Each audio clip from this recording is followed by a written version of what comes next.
അപ്പോൾ അബ്ദുൽ ഭായി നമുക്ക് പല കേസുകളും ഇവിടെ വരാറുണ്ട്, പല ഒഫൻസുകൾ വരാറുണ്ട്. ഇപ്പോൾ ഉദാഹരണത്തിന് സിഗരറ്റ് അല്ലെ, നമ്മൾ വലിച്ചിട്ട് കളഞ്ഞു കഴിഞ്ഞാൽ അതിന് ഫൈനുണ്ട്, അല്ലെങ്കിൽ അതിന് പല പ്രൊസീജിയേഴ്സ് ഉണ്ട് എന്ന് പറയുന്ന പോലെ ക്രിമിനൽ കേസുകളും ഉണ്ട്. അപ്പോൾ പല രീതിയിലാണ് ഇവിടെ പല പല സംഭവങ്ങൾ നടക്കുന്നത്.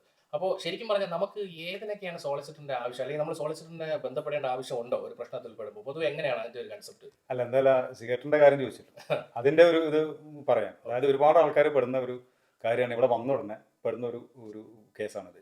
പെറ്റി കേസാണ്. എന്നാലും അതായത് നാട്ടിലത്തെ റൂൾ എന്താന്ന് വെച്ചാൽ പബ്ലിക്കായിട്ട് സിഗരറ്റ് വലിക്കാൻ പാടില്ല. ഇവിടെ അങ്ങനെയല്ല. ഇവിടെ പബ്ലിക്കായിട്ട് സിഗരറ്റ് വലിച്ചെന്ന് കുഴപ്പമില്ല, പക്ഷെ ആ കുറ്റി നിലത്തിട്ട് കെടുത്തുമ്പോഴാണ് ഇവിടെ പ്രശ്നം. അത് പലർക്കും അറിയില്ല. അപ്പൊ പലരും ചിലപ്പോൾ പോലീസിനെ കാണുമ്പോൾ പെട്ടെന്ന് കുറ്റി നിലത്ത് ഇട്ട് കെടുത്തും, അതെ, മര്യാദ ഭാഗമായിട്ട് ചെയ്യും. പക്ഷെ അപ്പൊ അവർക്ക് ഫൈന് കിട്ടും. അപ്പൊ അത് വരുന്നവരൊന്ന് ശ്രദ്ധിച്ചാൽ മതി. വലിച്ചു കുഴപ്പമില്ല, നല്ല അവിടെ ആഷ്ട്രേ ഉണ്ടാവും. ഹൈ സ്ട്രീറ്റിലാണെങ്കിലും ഒക്കെ ആഷ്ട്രേ ഉണ്ടല്ലോ, പോക്കറ്റിലിട്ടാൽ ചിലപ്പോൾ ഷർട്ട് കയറും. അതിന്റെ ആവശ്യമില്ല. അത് എങ്ങനെയായാലും ഹൈ സ്ട്രീറ്റില് ആ ലീറ്റർ ബോക്സിൽ ഒരു ആഷ്ട്രേ ഉണ്ടാവും, ആ ആഷ്ട്രയിൽ കുത്തി കെടുത്തിയാൽ മതി. അപ്പൊ അത് പറ്റി കേസുകളാണ് അല്ലേ? അതെ അതെ. അല്ലാതെ ഈ പറഞ്ഞ പോലെ ഏത് കേസുകൾക്കാണ് നമുക്ക് ഒരു സോളിസിറ്ററുമായിട്ട് ബന്ധപ്പെടേണ്ട ആവശ്യം വരിക? അതായത് ഇപ്പം ഈ ഏത് കേസിനും ചെയ്യാം. ഇപ്പൊ ഒരു കേസ്, ഇപ്പൊ ഒരാളുടെ പേരിൽ ഒരു കേസ് എടുത്തു, അയാള് പിന്നെ വിശ്വസിക്കുന്നു ഞാൻ ആ കുറ്റം ചെയ്തിട്ടില്ല, അങ്ങനെ അയാൾക്ക് കേസ് ഡിപ്പെൻഡ് ചെയ്ത് പോകാം. പിന്നെ വേറെ ചെയ്താലും നമുക്ക് അല്ല, അങ്ങനെയല്ല. അതായത് ഇപ്പം സാധാരണഗതിയിൽ പോലീസ് അറസ്റ്റ് ചെയ്യുന്ന കേസുകളുണ്ട്. ചില പോലീസ് അറസ്റ്റ് ചെയ്യുന്ന കേസുകളിൽ പോലീസ് പിന്നെ പോലീസ് സ്റ്റേഷനിലേക്ക് നാട്ടിലത്തെ അതേപോലെ തന്നെ പോലീസ് പിടിച്ചു കൊണ്ടുപോകും. പിന്നെ പോലീസിന്റെ ക്വസ്റ്റ്യനിങ്ങും പിന്നെ ജാമ്യത്തിൽ ഇറങ്ങുക, അങ്ങനത്തെ പ്രൊസീജിയർ കുറച്ച് വലിയ കേസ്. അപ്പൊ ഇവിടുത്തെ ഒരു റൂൾ അനുസരിച്ച് ഇപ്പൊ ഒരു അടിപിടി ഉണ്ടായി, സപ്പോസ് ഒരു അടിപിടി ഉണ്ടായി, അല്ലെങ്കിൽ ഡൊമസ്റ്റിക് വയലൻസ് ഉണ്ടായി, ഇങ്ങനെയൊക്കെ ഉണ്ടാകുമ്പോൾ ആദ്യം പോലീസ് വന്ന് അറസ്റ്റ് ചെയ്ത് കൊണ്ടുപോകും. അപ്പൊ പലരും ഇങ്ങനെയൊക്കെ സംഭവിക്കുമ്പോൾ ഒരുപാട് ആൾക്കാർ ചിലപ്പോൾ നമ്മുടെ ബന്ധുക്കളും ഫ്രണ്ട്സൊക്കെ വിളിക്കും, ഇങ്ങനെ ഒരാളെ പോലീസ് കൊണ്ടുപോയി, ഇവിടെ ഡൊമസ്റ്റിക് വയലൻസ് ഉണ്ടായപ്പോൾ പോലീസ് വന്ന് കൊണ്ടുപോയി, എവിടെയാണ് എന്താണെന്ന് അറിയില്ല. പിന്നെ ചിലപ്പോൾ ചില ആൾക്കാർ ചിലപ്പോൾ പോലീസ് കൊണ്ടുപോകുമ്പോൾ എന്താ കേസ് എന്ന് അറിയണ്ടാവില്ല. കാരണം ഇവിടെ പോലീസ് അങ്ങനെ ഡിസ്ക്ലോസ് ചെയ്യില്ലല്ലോ, പറയില്ല. അപ്പൊ പലർക്കും അറിയില്ല എന്തായിരിക്കും സംഭവിച്ചിട്ടുള്ളത്. അപ്പൊ എന്തൊക്കെയായാലും ഇവിടുത്തെ റൂൾ അനുസരിച്ച് ആളെ പോലീസ് കൊണ്ടുപോയാൽ സ്ട്രൈറ്റ് ബൈ ആളെ ക്വസ്റ്റ്യൻ ചെയ്യാൻ നിൽക്കില്ല. ആദ്യം അയാൾക്ക് കിട്ടുന്നത് സോളിസിറ്ററിന്റെ അഡ്വൈസ് കിട്ടിയതിന് ശേഷം മാത്രമേ പോലീസ് അയാളെ ക്വസ്റ്റ്യൻ ചെയ്യുള്ളൂ. അഡ്വൈസ് കിട്ടണം.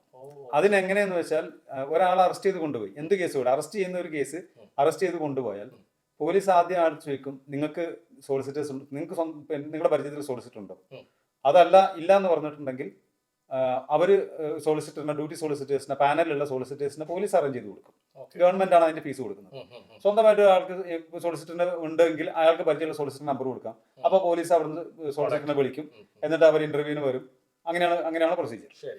അപ്പൊ ഇതിലെ പ്രൊസീജിയർ എങ്ങനെയാന്ന് വെച്ചാൽ, ഇങ്ങനെ സോളിസിറ്റർ വന്നു കഴിഞ്ഞാൽ പോലീസും ഈ സസ്പെക്റ്റും സോളിസിറ്ററും കൂടെ ആദ്യം ഡിസ്കസ് ചെയ്യും എന്താണ് കേസ് എന്നുള്ളത്.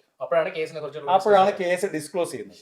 അതുവരെ ചിലപ്പോ ഈ പിടിച്ചുകൊണ്ടുപോയ ആളോട് പോലും എന്താ കേസ് എന്നുള്ളത് അവന് ചിലപ്പോൾ അറിയണ്ടാവും, എന്തായിരിക്കും എന്ത് കേസിനാണ് പിടിച്ചെന്നുള്ളത്, ആരാ പറയണ്ടാവും. പക്ഷെ ചിലര് അറിയാത്ത കേസിൽ ഇപ്പോൾ പിടിച്ചു പോകുമ്പോൾ അവർക്ക് പോലും അറിയില്ല എന്ത് കേസിനാണ് കൊണ്ടുപോയെന്നുള്ളത്. അവരുടെ അടുത്ത് പോലീസ് പറയില്ല, കുടുംബങ്ങളെടുത്തോ ഫ്രണ്ട്സിന്റെ അടുത്തോ ഒന്നും പറയില്ല. അത് പിന്നെ ഇവിടുത്തെ റൂൾ അതാണ്, പ്രൈവസി പോളിസിയാണ്. അങ്ങനെ ഈ സോളിസിറ്റേഴ്സിന് എത്തിയതിനു ശേഷം ഇവര് ആദ്യം ഡിസ്കസ് ചെയ്യും ഇന്നതാണ് കേസ്. അതിൽ ഈ മൂന്നാളും ഉണ്ടാവും, സോളിസിറ്റർ ഉണ്ടാവും, ഈ പിടിക്കപ്പെട്ട ആളുണ്ടാവും, പോലീസ് ഉണ്ടാവും. അവർ ഇതാണ് കേസ്. എന്നിട്ട് അവരെന്ത് ചെയ്യും, ഇനി നിങ്ങളുടെ ക്ലയന്റിനോട് പിന്നെ നിങ്ങൾ അഡ്വൈസ് ചെയ്തോളൂ എന്ന് പറഞ്ഞിട്ട് പോലീസ് മാറിത്തരും. അപ്പൊ എന്നിട്ട് നമുക്ക് നമ്മുടെ ക്ലയന്റിനോട് സംസാരിക്കാം, ഇന്ന കേസിൽ ഇന്ന രീതിയിലൊക്കെ പിന്നെ ആൻസർ കൊടുക്കണം. അപ്പൊ ഇവിടെ പല ഓപ്ഷൻസ് ഉണ്ട്. ചിലപ്പോൾ വേണമെങ്കിൽ പോലീസിനോട് ഒരു മറുപടിയും കൊടുക്കാതിരിക്കാം, ഏത് ക്വസ്റ്റിന് വേണമെങ്കിൽ നോ കമന്റ്സ് പറയാം. അത് കേസിനനുസരിച്ചിരിക്കും, കേസിന്റെ സ്വഭാവം അനുസരിച്ച്. എല്ലാ കേസിലും കയറി നോ കമന്റ്സ് പറഞ്ഞിട്ടുണ്ടെങ്കിൽ ചിലപ്പോൾ അത് കേസ് നീണ്ടു പോകും. അതെ, നോ കമന്റ്സ് പറയും. പക്ഷെ അത് ഡിപ്പെൻസ്, കേസിന്റെ സ്വഭാവം അനുസരിച്ച്. ഇപ്പൊ അയാള് 100% കൂലി ഇൻവോൾവ്മെന്റ് ഇല്ലാത്തൊരു കേസാണെങ്കിൽ അയാൾക്ക് അവിടെ നോ കമന്റ്സ് പറയേണ്ട ആവശ്യമില്ല. അത് ഈ നോ കമന്റ്സ് പറയുന്നത് എന്തിനാന്ന് വെച്ചിട്ടുണ്ടെങ്കിൽ, അപ്പൊ കയറി എന്തെങ്കിലും പറഞ്ഞാൽ പിന്നെ അത് കോടതിയിൽ എത്തുമ്പോൾ അത് നമ്മുടെ ഡിഫൻസിനെ ബാധിക്കും. അതെല്ലാം റെക്കോർഡാണ്. അപ്പൊ കോടതിയിൽ എത്തുമ്പോൾ ഇത് ഈ അവിടെ പറയുന്ന ഡിസ്ക്ലോസ് ചെയ്യുന്ന കാര്യങ്ങൾ അത് അവിടെ എവിഡൻസ് ആയിട്ട് കിടക്കും. പിന്നെ കോടതിയിൽ ചിലപ്പോൾ വേറെ എന്തെങ്കിലും നല്ല ഡിഫൻസ് വരുന്ന സമയത്ത് കോടതിയിൽ ഇതിനെ ഡിഫെൻഡ് ചെയ്യാൻ പറ്റാത്തൊരു സ്ഥിതി വരും. അതുകൊണ്ടാണ് പല സോളിസിറ്റേഴ്സും നോ കമന്റ്സ് പറയാൻ പറയുന്നത്. പക്ഷെ എല്ലാ കേസിലും അത് കാണുന്നില്ല. അപ്പൊ ചുരുക്കത്തിൽ പറഞ്ഞ ഒരു ഇപ്പൊ നമ്മളൊരു ഇന്നസെന്റ് ആയ ഒരു സംഭവത്തിൽ നമ്മൾ വന്ന് പെടുകയാണ്, അങ്ങനെ വരികയാണെങ്കിൽ നമ്മൾ പറയുക അല്ല അങ്ങനെയല്ല ഞാൻ ചെയ്തിട്ടില്ല എന്ന് പറയുന്നതിൽ തെറ്റില്ല. മനസ്സിലായി. ഓ അത് ശരി, അങ്ങനെയൊക്കെയാണ്. അങ്ങനെ അത് സാഹചര്യത്തിനനുസരിച്ചാണ് തീരുമാനിക്കുക. ആ കേസ് കേട്ട് ഇയാളായിട്ട് കേസ് സംസാരിച്ച് കേട്ട് ആ സാഹചര്യത്തിനനുസരിച്ചാണ് സോളിസിറ്റർ തീരുമാനിക്കുക ഇതിന് മറുപടി കൊടുക്കണോ, നോ കമന്റ്സ് കൊടുക്കണോ എന്നുള്ളത്. അപ്പൊ നമ്മള് ഒരു കേസിൽ പെട്ട് കഴിഞ്ഞാൽ പിന്നെ നമുക്ക് ജയിലാണോ പ്രൊസീജിയർ, അതോ ബെയിൽ ഉണ്ടോ? അല്ല, അത് സാധാരണ കേസുകൾക്കൊക്കെ ചില കേസുകൾക്കൊക്കെ പിറ്റേ ദിവസം തന്നെ നമുക്ക് ജാമ്യം കിട്ടും. വലിയ കേസുകളാണെങ്കിൽ ചിലപ്പോൾ ജാമ്യം കിട്ടാൻ ചിലപ്പോൾ സീരിയസ് ഒഫൻസ് മർഡറോ അറ്റംപ്റ്റ് മർഡറോ അങ്ങനത്തെ വലിയ കേസുകളാണെങ്കിൽ ജാമ്യം കിട്ടാൻ ഒരുപാട് സമയം എടുക്കും.